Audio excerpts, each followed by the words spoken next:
Eureka avec Viteos. 10 ans à vos côtés.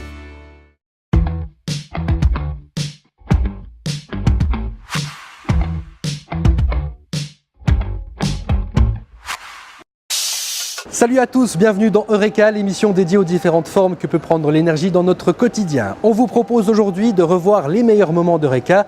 Nous avons choisi de revenir sur les rencontres que nous avons faites en 2017 avec des pionniers romans dans le domaine du développement durable. Nous retournerons chez Marc Muller qui a construit une maison autarcique et écologique à Châtillon dans le canton de Fribourg. Nous retournerons sur les rives du lac de Neuchâtel, converser avec Marc Wüst, pionnier de la construction de bateaux solaires. Mais d'abord, on goûte de nouveau, avec modération et grand plaisir, au vin bio du Neuchâtelois Pierre Lambert.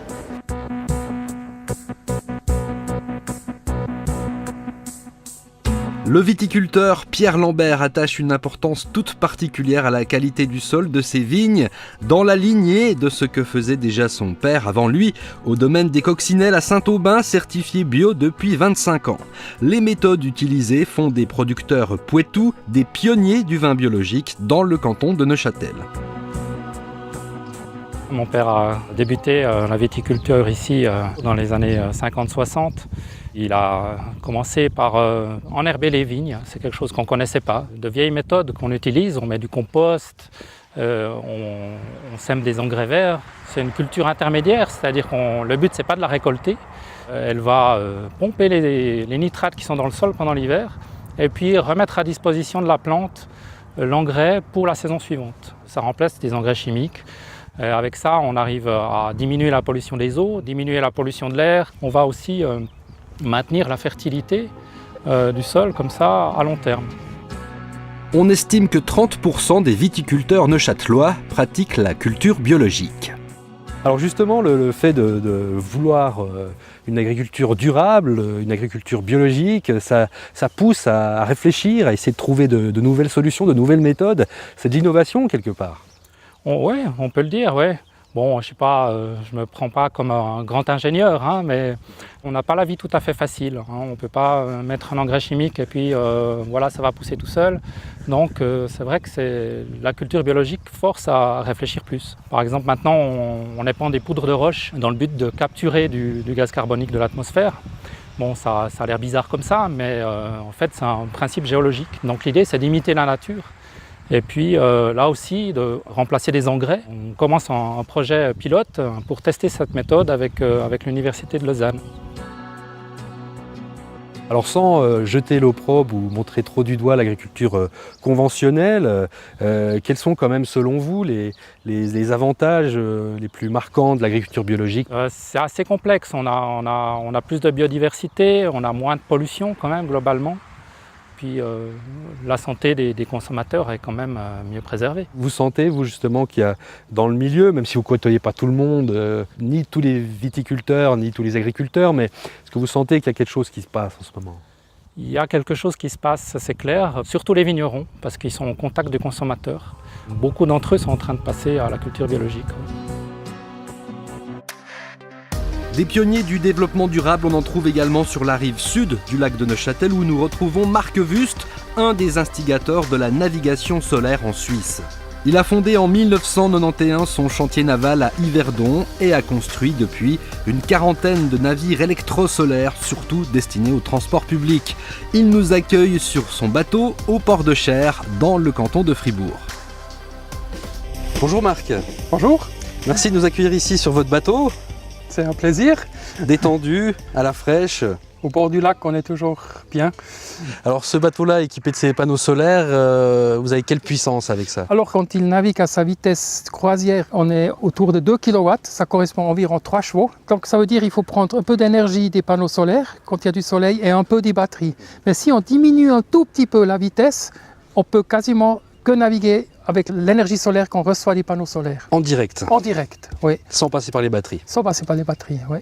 Et ça, sur une journée type, qu'il y ait du soleil ou pas, on peut naviguer pendant 7-8 heures ou... Alors, les batteries donnent une autonomie, même dans la nuit, de 8 heures, on peut naviguer. Ça c'est un peu l'esprit qu'on avait toujours pour le transport public, que le capitaine qui a un taxi ou un bateau de transport public, il peut travailler 8 heures avec son bateau, même quand il y a du mauvais temps. Et c'est un concept qui fonctionne très bien, surtout dans la plaisance, comme ici sur nos lacs, parce que c'est des courtes distances. Il n'y a pas trop de courant. Il n'y a pas trop de courant, il n'y a pas la tempête ou rarement. Et aussi, c'est très confortable, vous n'avez pas de bruit, pas d'odeur, pas de vibration. Donc, idéal pour se relaxer sur le lac. Alors, est-ce qu'un jour, on pourrait imaginer s'affranchir totalement des moteurs thermiques et puis naviguer à l'électrique, au solaire notamment?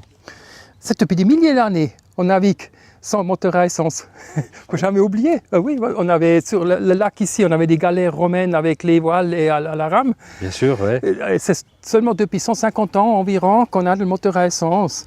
Je pense qu'on va revenir à des autres propulsions comme le vent, le solaire, l'hydrogène. Donc ça, c'est des technologies qui se développent maintenant. Et aussi maintenant où on sent un grand pas en avant, c'est l'industrie de voitures qui se met. Tant qu'on a des batteries qui sont beaucoup mieux qu'il y a encore 20 ans. Plus performantes. Oui, là, il y a vraiment quelque chose qui bouge. Pourquoi on n'en voit pas plus que ça finalement sur les lacs, les moteurs électriques? Ça coûte plus cher? Non, pas réellement. C'est un mystère. C'est beaucoup lié avec la politique. Si je prends un exemple, la ville d'Amsterdam va interdire les bateaux de transport public à partir de 2020 au centre d'Amsterdam. Tous les bateaux passent en électrique maintenant. Et si la politique dit il faut faire, ça bouge. Sinon, c'est très difficile.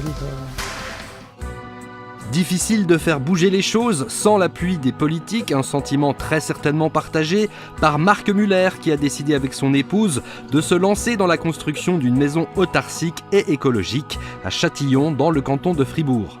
Ni raccordée au réseau électrique ni au réseau d'eau, à terme cette habitation de 3 étages et 250 mètres carrés, toujours en construction, produira plus d'énergie qu'elle n'en consommera. Elle aura donc un impact quasi nul sur l'environnement. bonjour Marc Muller. Bonjour. Merci de nous accueillir ici dans votre maison. Avec plaisir, bienvenue. Conçue justement pour consommer le moins possible. Qu'est-ce qui la caractérise? C'est surtout qu'elle fonctionne très bien avec la nature, donc du coup on a besoin de très peu de technique. Parce que si on avait une mauvaise architecture, après il faut compenser avec des climatisations, des grosses pompes à chaleur, etc. C'est une maison qui est très bien isolée avec des matériaux naturels, qui viennent de la région. Son enveloppe est vraiment comme une peau, non seulement qui est isolante, non seulement qui régule l'humidité, parce que l'argile ça absorbe l'humidité. Tout ça fait que les matériaux font en sorte que la maison fonctionne simplement avec la lumière qui rentre, la chaleur qui rentre. Et le tout petit peu qui a réglé, parce que des fois on a un tout petit peu trop froid, on a un tout petit peu, c'est simplement en ouvrant ou en fermant des fenêtres, et éventuellement on est en hiver, vraiment en plein de l'hiver, quand on est dans le brouillard, là un tout petit peu de bois ça suffit. Voilà, avec le poêle à bois. Avec un petit poêle à bois, exactement. Et l'électricité, alors vous la fabriquez avec le soleil? Oui, alors là il faut un peu de technologie, c'est clair, en système photovoltaïque, et aujourd'hui une tuile photovoltaïque n'est pas beaucoup plus chère qu'une tuile standard, donc du moment où on construit une toiture, ça fait du sens de mettre une pleine toiture photovoltaïque, et ce montant d'électricité annuel et même les jours de brouillard suffit à faire fonctionner la maison et même à charger une voiture électrique. Et l'eau, comment vous faites alors? Vous n'êtes plus raccordé au réseau, ça fait paniquer. Oui, ça fait un peu paniquer, c'est vrai. Ça, c'est le point le plus sensible de la maison parce qu'actuellement, et de plus en plus, on a des périodes sèches en Suisse. C'est l'avenir, le dérèglement climatique, c'est des longues périodes sèches. C'est difficile, ça c'est assez challenge. Donc il faut d'abord économiser l'eau. Donc il y a des toilettes sèches, des toilettes à compostage, c'est pas le seau, mais on économise l'eau par les toilettes à compostage.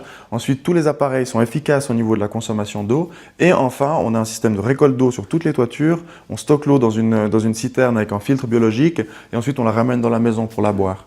Et en cas de très longue sécheresse, il y a une piscine naturelle qui est en cours de construction dans laquelle on pourra aussi tirer un petit peu d'eau au cas où on est vraiment dans une période sèche. Et surtout, vous lésignez pas sur le confort, vous voulez garder le confort moderne, traditionnel, quoi. Ah, clairement, ça c'était vraiment l'idée de base, d'avoir un confort qui est exactement le même qu'une autre maison, j'ai envie de dire vraiment meilleur, parce qu'en termes de climat, en termes de matériaux cancérogènes, de santé, etc., on est clairement au-dessus, on a vraiment un très très bon climat ambiant. Alors cette maison, ça coûte combien? Vous me disiez tout à l'heure, c'est le même prix qu'une autre maison. C'est vrai, on a du mal à le croire. Oui, ce qui est un peu particulier dans ce chantier-là, c'est que c'est un chantier participatif, donc il y a un certain nombre d'heures de travail qui ont été faites comme ça, mais si on compte ces heures de travail et qu'on leur met en tarif, on se rend compte qu'on arrive à une maison qui est autour de 500-600 000 francs, c'est des ordres de grandeur à peu près d'une autre maison.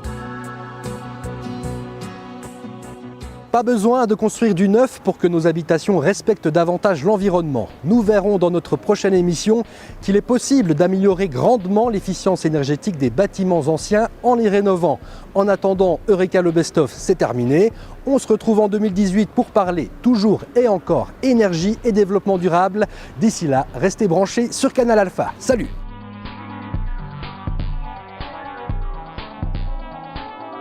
Et j'en profite pour dire bon vent et un grand merci à Niels Rocha qui a collaboré à cette émission depuis le début et qui va vivre de nouvelles expériences au Canada.